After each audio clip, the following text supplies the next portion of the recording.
Olá, eu sou Roberto Gordilho e hoje nós vamos falar sobre um tema que vem sendo muito discutido, mas pouco explicado, que é o que é o crescimento exponencial que tanto se fala na Revolução Industrial 4.0 e quais são os 6 Ds que impactam o crescimento exponencial.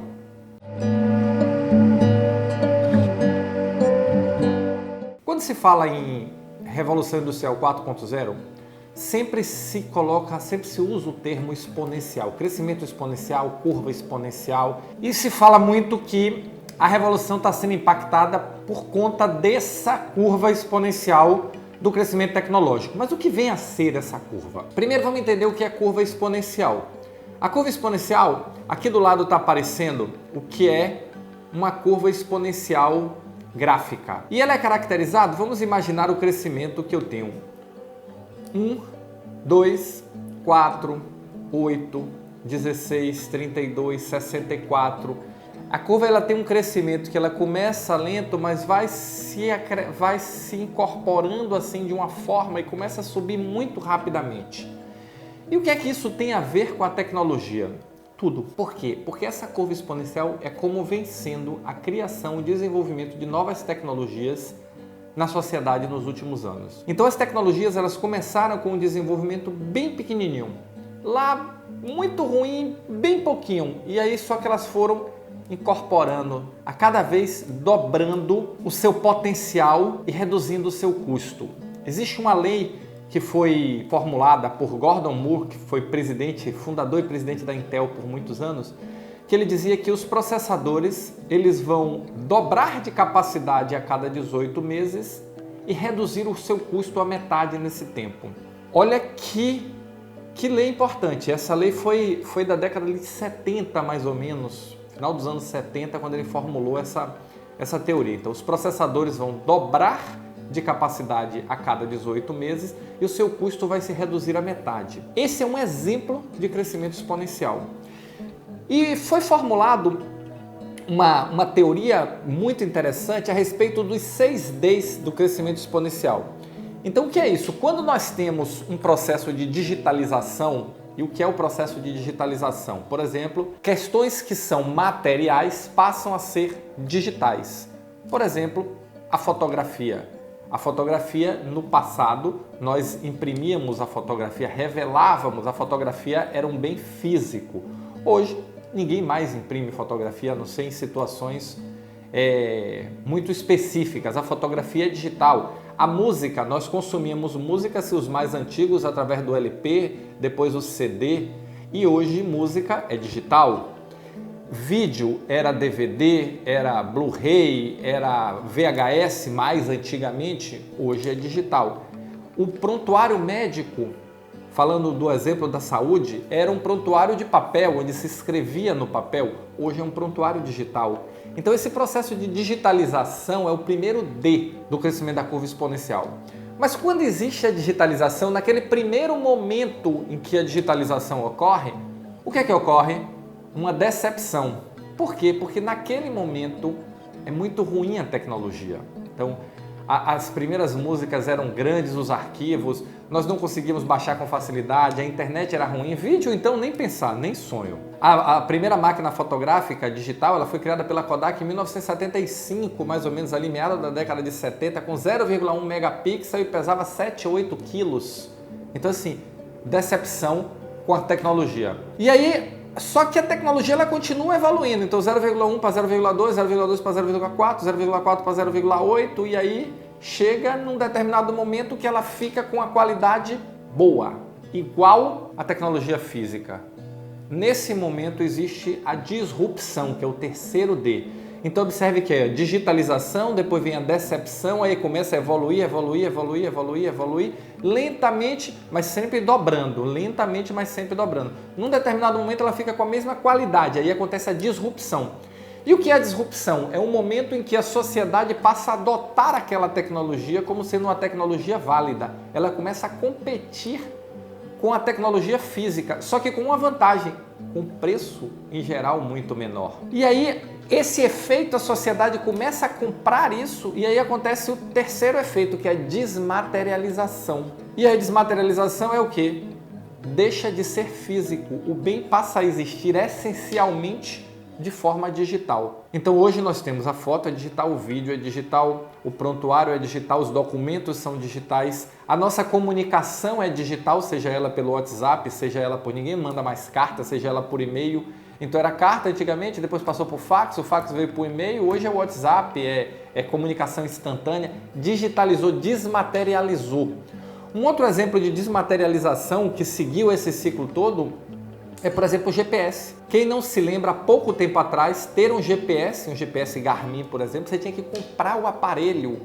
Era caro, muito caro. Então, assim, poucas pessoas tinham acesso ao GPS. Hoje, quem tem um smartphone, quem tem um celular, está com o GPS dentro, usando o Waze, usando o Google Maps, usando o Apple Maps, usando qualquer serviço desse, e tem acesso a todas as funcionalidades do GPS de forma completamente desmaterializada, virou um bem digital, virou um serviço digital. E aí depois que desmaterializa, desmonetiza. E aí eu vou pegar o exemplo novamente do GPS. O GPS que era material, que era físico, desmaterializou e desmonetizou. A gente não paga mais para ter acesso ao GPS. O Waze, ninguém paga para ter acesso ao Waze, ninguém paga para ter acesso ao Google Maps. E aí desmonetizou. Como o mesmo processo de desmonetização aconteceu com a fotografia, aconteceu com o vídeo, hoje a gente filma, não preciso comprar mais fita, não preciso comprar nada, você posta no YouTube, tudo é eletrônico, tudo é digital. E aí vem o último D, que é a democratização.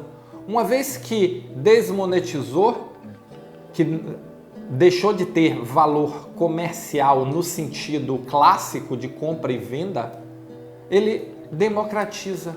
Hoje pense, qualquer pessoa no interior do Brasil, numa periferia, no interior da África, nos locais, nos rincões mais afastados do mundo, tem acesso a um telefone celular, tem acesso a foto, tem acesso à imagem, tem acesso à informação, tem acesso a um GPS, tem acesso a todos esses serviços que passaram por esse ciclo.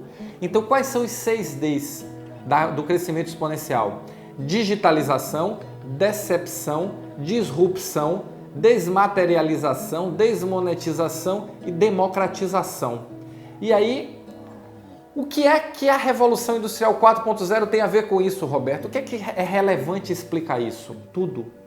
Por quê? Porque imaginem que centenas de tecnologias, talvez milhares de tecnologias, estão agora passando pela fase da disrupção, desmaterialização e desmonetização de vez, ao mesmo tempo. E isso está passando por um processo de convergência, todas essas tecnologias sendo combinadas para oferecer serviços que têm o potencial de transformar o mundo, de transformar a sociedade como nós entendemos hoje. Ah, mas me dá um exemplo. Por exemplo, o carro sem motorista.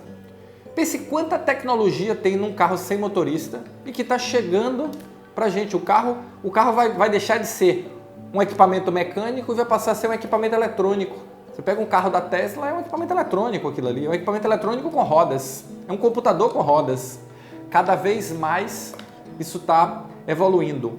Outras questões a desmaterialização e a desmonetização do GPS. Quanto serviço não está sendo criado? Viabilizou as bicicletas que nós temos aí na rua e que são acionadas por GPS, viabilizou os serviços de localização, viabilizou o Waze, viabilizou o Uber. São mudanças que estão acontecendo na sociedade, que estão redesenhando a nossa forma de vida, e a partir de agora, o que é a Revolução Industrial 4.0? É tudo isso junto. Mais inteligência artificial, mais internet das coisas, mais wearables, mais todas essas tecnologias combinadas, convergindo em novos serviços, convergindo para transformar a sociedade. Então, entender essa curva da tecnologia, entender essa curva do crescimento exponencial é muito significativo para entendermos as mudanças pelas quais nós vamos passar num futuro muito próximo. Talvez 3, 4, 5 anos. Em 10 anos nós vamos ter outro mundo, outra sociedade completamente redesenhada, que quem disser que sabe como está chutando, porque a mudança está vindo numa velocidade absurda e está se incorporando nos nossos hábitos, no nosso dia a dia, de forma muito rápida. Quanto tempo nós demoramos para adotar o Uber? E aí, vamos dar um pouco mais atrás. Os taxistas ainda estavam comemorando serviços como 99 Táxi, como Easy Táxi, quando veio o Uber, utilizando a mesma tecnologia sob uma ótica diferente, sob uma ótica muito mais expansiva, muito mais inclusiva, muito mais revolucionária. Então, quando você olhar, meu amigo, quando você olhar, minha amiga, a tecnologia, pense e comece a olhar em que ponto ela está. Já digitalizou? Nós estamos ainda na fase da decepção? Nós já estamos na disrupção, quando a qualidade é a mesma? Nós já estamos na desmaterialização, na desmonetização ou na democratização? Em que ponto nós estamos do uso dessa tecnologia?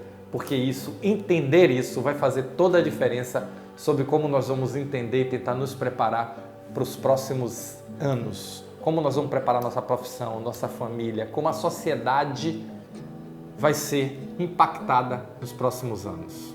Se você se interessa por esse tema, se você gostou desse vídeo, se você tem interesse na Revolução 4.0, assista nossos filmes, dá um like aqui embaixo, deixa o seu comentário e vamos trazer cada vez mais informações, vamos discutir esse assunto cada vez mais, porque ele vai estar cada dia mais presente no nosso trabalho, na nossa vida cotidiana, e não é uma coisa que nós podemos escolher, simplesmente essas mudanças vão acontecer, tá bom? Valeu, muito obrigado e nos encontramos no próximo vídeo.